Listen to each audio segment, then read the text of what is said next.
श्रद्धेय स्वामी जी का तप और पुरुषार्थ, उसका प्रताप है कि यहाँ पर जहाँ हमको श्रद्धेय स्वामी जी का प्रत्यक्ष आशीर्वाद प्राप्त होता है, वहीं विविध तपस्वी, संत, ज्ञानी, समाज में विविध क्षेत्रों से जुड़े हुए महापुरुष देश, संस्कृति और परंपरा के लिए जो विविध रूपों में सेवा कर रहे हैं, ऐसे महापुरुषों का दर्शन भी, उनका आशीर्वाद और उद्बोधन भी हमको मिलता रहता है।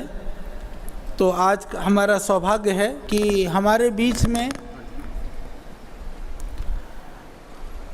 बुद्ध परंपरा के प्रसिद्ध संत श्रद्धेय भिक्षु संघ सेना जी यहाँ पर उपस्थित हैं। उनका एक बार आप करतल ध्वनि से स्वागत करेंगे। और हमारे लिए अच्छा है कि दो संत महान विभूतियाँ यहाँ पर मंच पर हैं। मैं श्रद्धेय स्वामी जी से निवेदन करता हूँ कि संघ सेन जी का स्वागत करेंगे।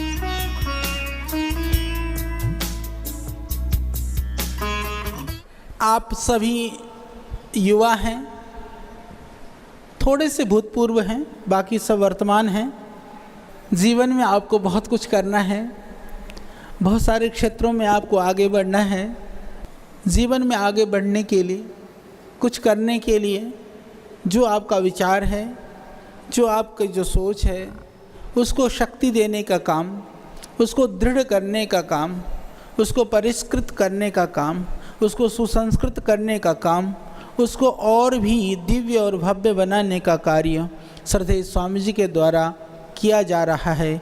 यह आप सब के लिए बहुत ही गर्व और गौरव की बात है। यह आप सब लोगों का परम सौभाग्य है और उस सौभाग्य को आपने महसूस किया। आपको आपके अंतःकरण ने प्रेरणा दी, परमात्मा की कृपा हुई और भारत के उस सुदूर कोने से आप यहाँ पर समय निकाल करके विविध तरह की प्रतिकूलता होने पर भी, विविध तरह की परेशानियाँ और संघर्ष होने पर भी आप प्रयास कर करके यहाँ पर पहुँचे। यह परमात्मा की कृपा है। तो समझ लेना, तुम्हारा पुरुषार्थ, तुम्हें परमात्मा की कृपा और उस पर गुरुजनों का आशीर्वाद, तीनों यह तुम्हारे साथ हो तो तुमको विजय होने से, तुम्हें जीवन में आगे बढ़ने से कोई भी नहीं रोक सकता, अर्थात आपका विजय सुनिश्चित है। ध्यान रख लेना, ऐसा कोई काम मत करना कि गुरुजनों की कृपा आपके सर पे न रहे। ऐसा कोई कार्य मत करना कि परमात्मा की कृपा क्षीण न होने पाए, इसको आपको ध्यान रखना है। यदि ऐसा आप ध्यान रखेंगे तो दुनिया में फिर ऐसी कोई शक्ति नहीं है कि जो आप चाहते हैं वो आपको पाने से, आपको उसकी प्राप्ति से कोई आपको रोक सके। आप सौभाग्यशाली हैं। इसी कड़ी में श्रद्धेय स्वामी जी का तप है। एक व्यक्ति तप करता है, बाकी को तो उसका फल स्वतः ही मिल जाता है। जिस तरह से एक दुष्ट व्यक्ति, एक की दुष्टता से समाज को बहुत सारी पीड़ा, संघर्ष, प्रतिकूलताएं और हानि को हमको सहन करना पड़ता है, हानि उठानी पड़ती है। इसी तरह से जब एक व्यक्ति तप करता है, एक व्यक्ति जीवन में ऊंचा उठता है, उसके तप का, ज्ञान का और उसके पुरुषार्थ का, उसका लाभ पूरे देश को, दुनिया को और संपूर्ण मानवता को प्राप्त होता है। तो हम सौभाग्यशाली हैं। हमें अपने भाग्य के ऊपर गर्व है कि श्रद्धेय स्वामी जी का जो तप है, उनका जो पुरुषार्थ है, उसका परिणाम आपको, हमको और संपूर्ण देशवासियों को प्राप्त हो रहा है। तो श्रद्धेय स्वामी जी का तप का ही परिणाम था कि आज माननीय संत प्रवर भिक्षु संघ सेन जी आज यहाँ पर पधारे। वो बहुत समय से आना चाहते थे। संयोग ऐसा बना क्योंकि मैं अभी लेह में गया था, लद्दाख में, तो लेह के अंदर गया तो मैंने देखा वहाँ पर, वहाँ की दिव्यता को मैंने महसूस किया, वहाँ की भव्यता को हमने अनुभव किया, क्योंकि वह हिमालय का एक सुदूर क्षेत्र जहाँ 13, 14, 15 हज़ार की ऊंचाई में, हाइट में, वहाँ भी लोग रहते हैं, लोगों के अंदर भावनाएं हैं, संवेदनाएं हैं। सबसे बड़ी चीज़ हमने वहाँ पर पाया, वहाँ पर लोगों के अंदर संस्कृति निष्ठा है, तो वैसा ही वहाँ पर राष्ट्रभक्ति भी है, वहाँ पर कोई कमी नहीं है।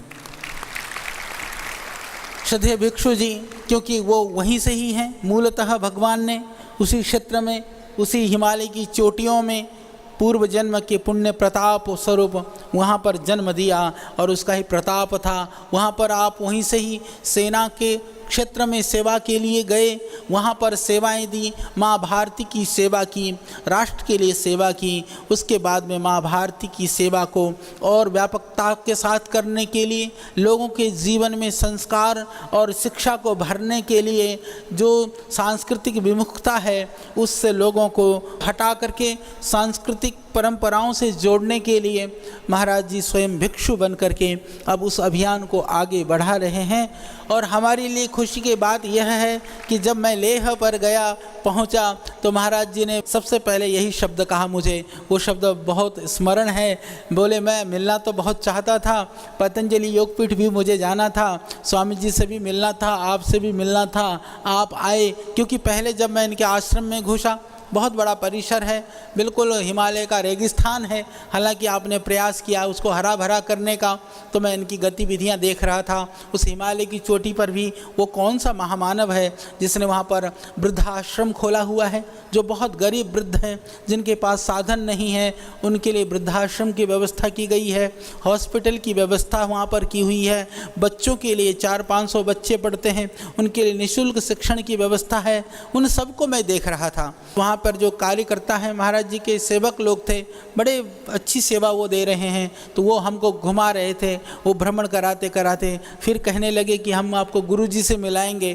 तो मैंने सोचा न जाने गुरुजी कैसे होंगे, कौन से होंगे। होता ही है, एक जिज्ञासा होती है, क्योंकि यह दुनिया में भांति भांति के लोग रहते हैं। सायंकाल का समय था, महाराज जी अंदर से आए, आते ही जैसे मुस्कुराहट चेहरे पर रहती है, आप देख रहे हैं, मुस्कुराता हुआ सा। मैं थोड़ा सा रिलैक्स हुआ, पर बाद में सबसे पहला शब्द था, बोले, बहुत अच्छा रहा आप आए। मैं तो पतंजलि आने के लिए बहुत बार सोचता रहा, आ नहीं पाया। मुझे श्रद्धेय स्वामी जी से भी मिलना था, मुझे आपसे भी मिलना था, आप आए, मुझको अच्छा लगा। तो हमने तत्काल कहा कि हमको भी बहुत अच्छा लगा, और आप जब भी आना हो फटाफट पतंजलि योगपीठ का कार्यक्रम बनाइए। और कल कोरिया में थे, परसों श्रद्धेय स्वामी जी कोरिया से परसों आए और दिल्ली रह करके अभी यहाँ तुरंत पहुँच गए। तो हम इनका धन्यवाद भी करते हैं।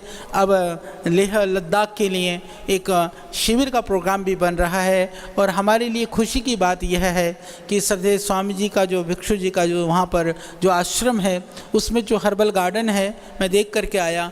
अभी आपने प्रयास किया है, क्योंकि वहाँ पर ज़मीन से पानी निकाल करके, पानी के द्वारा सिंचाई कर करके जो बिल्कुल रेगिस्तान भूमि था, अब वो थोड़ा हरा भरा हो गया है। कुछ कुछ एरिया में आपने उसको ग्रीनरी करने का प्रयास किया है।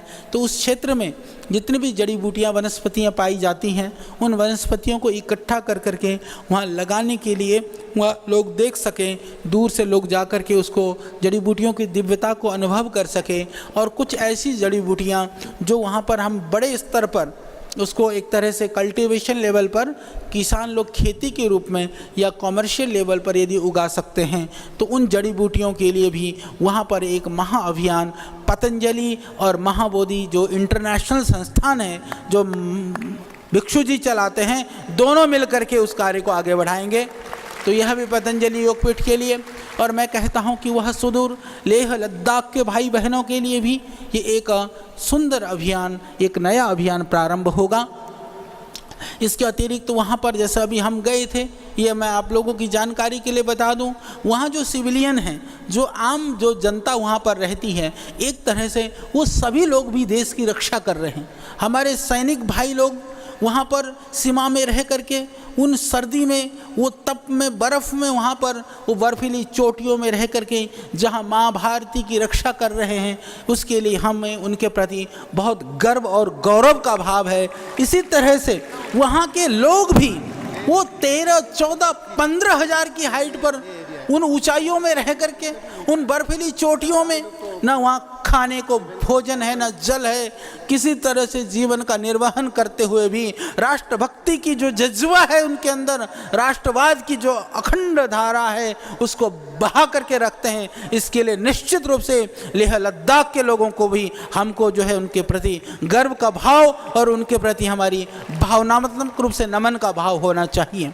आप देखते हैं सीमाओं में, चाहे आप नॉर्थ ईस्ट में जाइए वहाँ पर असंतोष है अंतर्राष्ट्रीय सीमाओं में, चाहे आप कश्मीर में दूसरे क्षेत्रों में जाइए वहाँ सीमाओं में कहीं ना कहीं असंतोष का भाव है। हमारी सीमाएं सुरक्षित नहीं हैं। दिन रात एक करके हमारे सैनिक भाई, हमारे देश के जो जवान हैं वह पूरी दिन रात पुरुषार्थ और तप के द्वारा उन सीमाओं को सुरक्षित करके वो स्वयं बेचैन रह करके हम सब के लिए चैन की नींद सो सकें, ऐसा वह प्रयास कर रहे हैं। उनका प्रयास जहाँ स्तुत्य है, वहीं मैं एक बात कहना चाहता हूँ कि लद्दाख का जो क्षेत्र है वहाँ पर स्थानीय लोगों के सहयोग की वजह से वह अशांति नहीं है। इसलिए उधर से जो देश के प्रति कुदृष्टि रखने वाले जो लोग हैं उनको वहाँ से बहुत कठिन है कि वहाँ से आकर के हमारे देश की तरफ कोई कुदृष्टि से भी देखें। पीछे आपने करगिल वाला युद्ध सुना होगा। करगिल का युद्ध भी उन चोटियों में हमारे जो सैनिकों को, हमारे सेना को बताने वाले वहाँ के स्थानीय लोग थे, क्योंकि वो स्थानीय लोगों को पता होता है किधर से रास्ता है, किधर से आ सकते हैं, तो वो रास्तों को वो जानते हैं। इसके अतिरिक्त करगिल के अंदर क्योंकि वो बहुत दुर्गम पहाड़ियाँ हैं, उनको रसद पहुंचाने का कार्य, उनको सामान पहुंचाने का कार्य, क्योंकि बाकी आदमी तो जो है वो बिना सामान के भी पहुंचे, वो भारी काम है। तो वो उस भयानक चढ़ाई में सर पे और पिट्ठू लाद करके, पीठ पर लाद करके वहाँ पहुँचने का कार्य भी वह हमारे लेह लद्दाख के भाई बहनों ने किया। इसके लिए भी वह बहुत ही प्रशंसनीय है और हमारे लिए वंदनीय है। तो उस क्षेत्र से यहाँ पर पधारे हमारे भिक्षु सेन जी, तो मैं इनका बहुत अभिनंदन करता हूँ। और श्रद्धेय स्वामी जी का आशीर्वाद हम सबको है, पूरे देश को है, लेह लद्दाख को भी है। और श्रद्धेय स्वामी जी का पदार्पण लद्दाख में भी अभी होगा, लेह में होगा। और पतंजलि की गतिविधियाँ वहाँ भी, हालांकि मैं आपकी जानकारी के लिए बता दूं महाराज जी, हमारा लद्दाख के अंदर पतंजलि योग समिति पहले से ही काम कर रही है और वहाँ पर बहुत सारी माताएं बहनें पिछले कई ट्रेनिंग प्रोग्रामों में आए हैं। पूरा लिस्ट और रिकॉर्ड मिलेगा। अब उस लेह लद्दाख को और सुंदर बनाने के लिए अब महाराज जी मिले हैं, उनके साथ मिल करके अब भारत स्वाभिमान और पतंजलि योगपीठ की जो गतिविधियां हैं वह गतिविधियों को भी और बहुत बड़ा स्वरूप दिया जाएगा। उसके लिए श्रद्धेय भिक्षु जी ने सहमति प्रदान कर दी है। तो मैं आपका बहुत धन्यवाद करता हूं और आप लोगों से क्षमा चाहते हुए श्रद्धेय स्वामी जी के चरणों में वंदन करते हुए, क्योंकि आज हमको थोड़ा सा जाना है, फिर हम आपके बीच आएंगे, फिर चर्चा करेंगे। आप अपने सौभाग्य का गर्व मनाइए, उसके लिए गर्व मनाते हुए जीवन में कुछ नया कर गुजरने का ठानिए और नए उमंग और उत्साह के साथ आप यहाँ से लबालब होकर के जाएं। और नॉर्थ ईस्ट में भी क्योंकि काम चल रहा है, आप लोगों को पता है, अभी गुवाहाटी के अंदर लगभग आश्रम बन करके तैयार हो रहा है, उसका उद्घाटन भी आप और हम सबको बहुत जल्दी करना है। श्रद्धेय स्वामी जी का आगमन होगा और उस क्षेत्र में काम करने के लिए बहुत बड़ा एक अभियान शुरू होगा। हावड़ा के अंदर भी एक बन रहा है, इसी तरह से बोडोलैंड के अंदर अभी उस क्षेत्र के अंदर भी बहुत बड़ी ज़मीन बोडोलैंड गवर्नमेंट ने दी है, वहाँ पे गौशाला और बाकी गतिविधियाँ चलेंगी। हमारा ध्यान उस ओर है, उस क्षेत्र में भी बहुत काम होगा। फिर हम आपके बीच होंगे, आप लोग तैयार रहें और तैयार होकर के बड़े काम के लिए आप, हमको पता है कि लक्ष्य तक पहुंचने से पहले आप रुकने वाले नहीं हैं। बहुत बहुत शुभकामनाएं, बहुत बहुत धन्यवाद। ओम। पतंजलि योगपीठ के बाद पूरे देश में अलग अलग जगह योगपीठ की शाखाएं स्थापित करने के लिए हमारे पास प्रस्ताव आए। हमने एक योगपीठ हिमाचल में भी बनाया है, वहाँ भी करीब 8-10 करोड़ रुपए खर्च किए हैं। साधु पुल सोलन के पास, शिमला के पास हिमाचल में बहुत बड़ा पतंजलि योगपीठ बना है, लेकिन वो राजनीतिक विद्वेष के कारण से जो है अभी शुरू नहीं हो सका, लेकिन गुवाहाटी में भी पतंजलि योगपीठ बन चुका है लगभग। बहुत जल्दी ही उसका शुभारंभ हो जाएगा नॉर्थ ईस्ट के लिए। वो एक बड़ा केंद्र होगा गुवाहाटी में। कोलकाता में भी पतंजलि योगपीठ जो हमारे सेनापति जी हैं उन्होंने अपना पूरा संपत्ति दान कर दिया है, उसको रिनोवेट करके उसका भी एक बहुत बड़ा स्वरूप आने वाला है। तो कोलकाता में भी पतंजलि योगपीठ बन ही चुका है। अभी उसके बाद दार्जिलिंग में भी आगे बनाने की तैयारी है, और बोडोलैंड में तो कई हज़ार एकड़ ज़मीन वो बोडोलैंड की तरफ से दी गई है। तो वहाँ पर भी पतंजलि योगपीठ की गतिविधियाँ बहुत बड़े रूप में होने वाली। ऐसे हरियाणा में अपना गुरुकुल किशनगढ़ घासेड़ा रेवाड़ी के पास बहुत भव्य रूप में चल ही रहा है।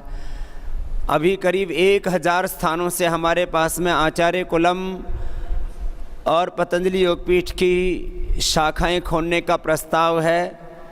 हमने बहुत वर्ष पहले कहा था, लगभग 10 वर्ष पहले हमारा एक ऐसा संकल्प मन में उठा कि हर एक ज़िले में पतंजलि योगपीठ का केंद्र होना चाहिए। तो शायद वह भी होगा, उसके लिए आप लोग पुरुषार्थ कीजिए।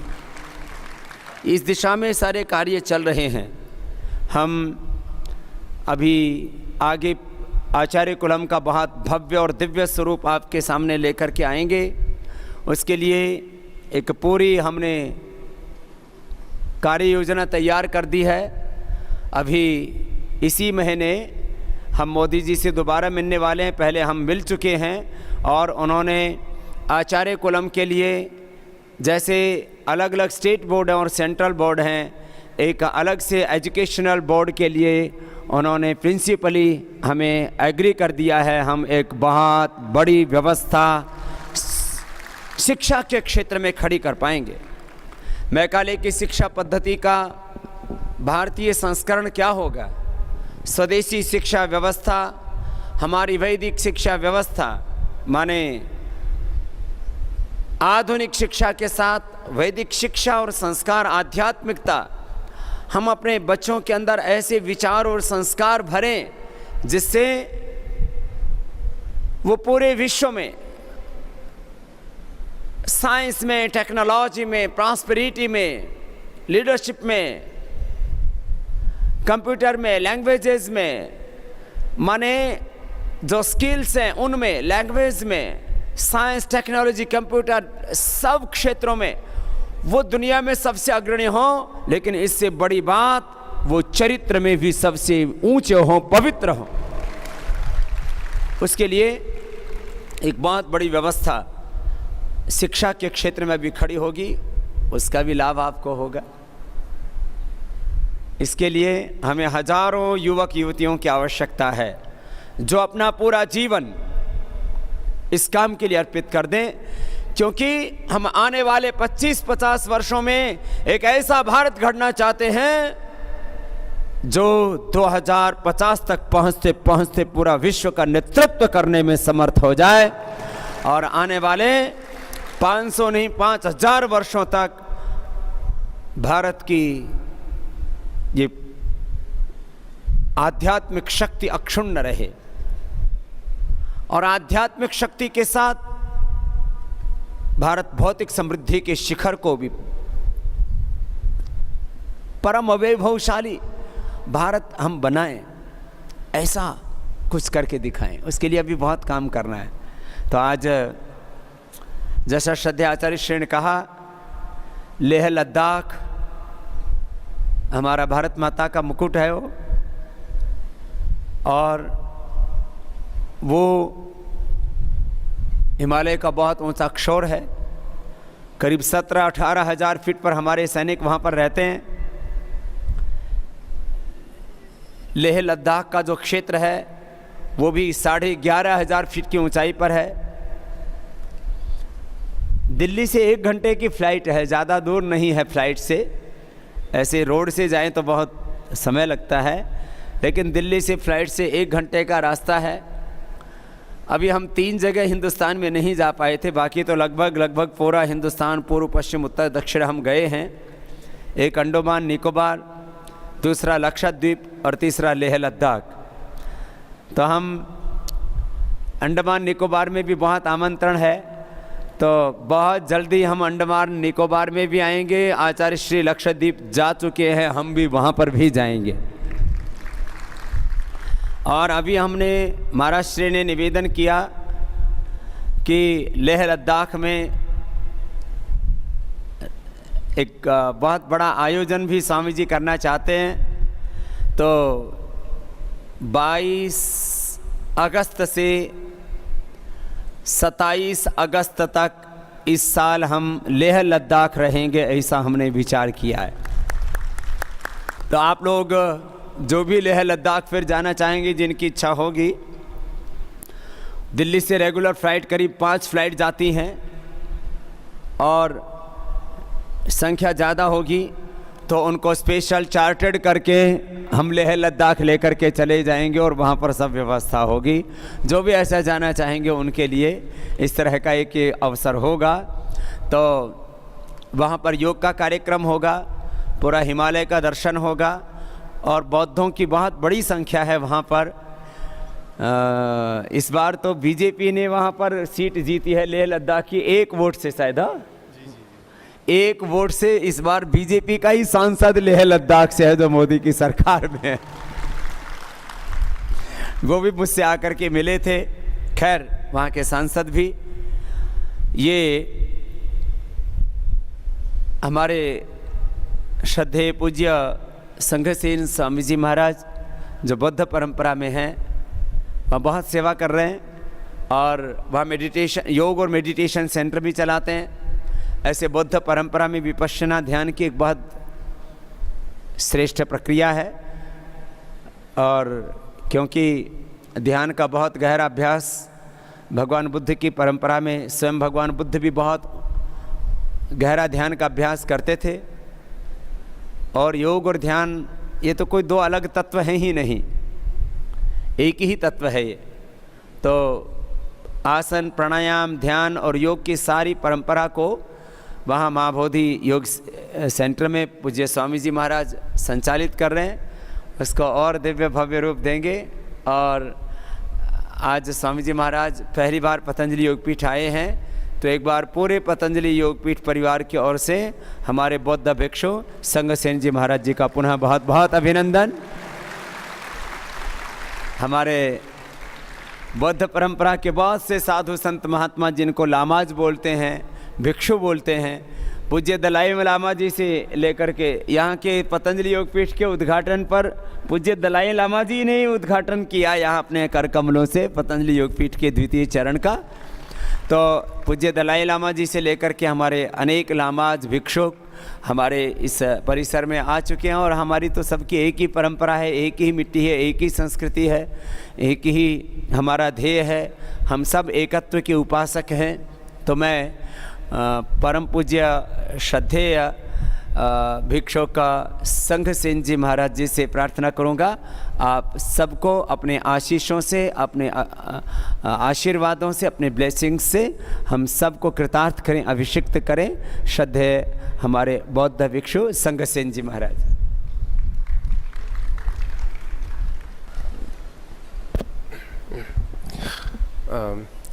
मोस्ट रिवियर स्वामी जी, पूज्य स्वामी जी, और यहाँ इकट्ठे हुए जो योग साधन करने के लिए आए हैं सारे यूथ मुझे कहा गया कि ये यूथ प्रोग्राम में मोस्टली यूथ जवान लोग यहाँ पे पधरे हुए हैं और ज़्यादा से ज़्यादा लोग नॉर्थ ईस्ट की ओर से आया हुआ है। तो मैं सबसे पहले I extend my loving greetings, most respectful pranam to Swamiji and loving greetings to all of you. And may I also bring greetings, warmest greetings from the people of Ladakh to Swamiji and all of you here.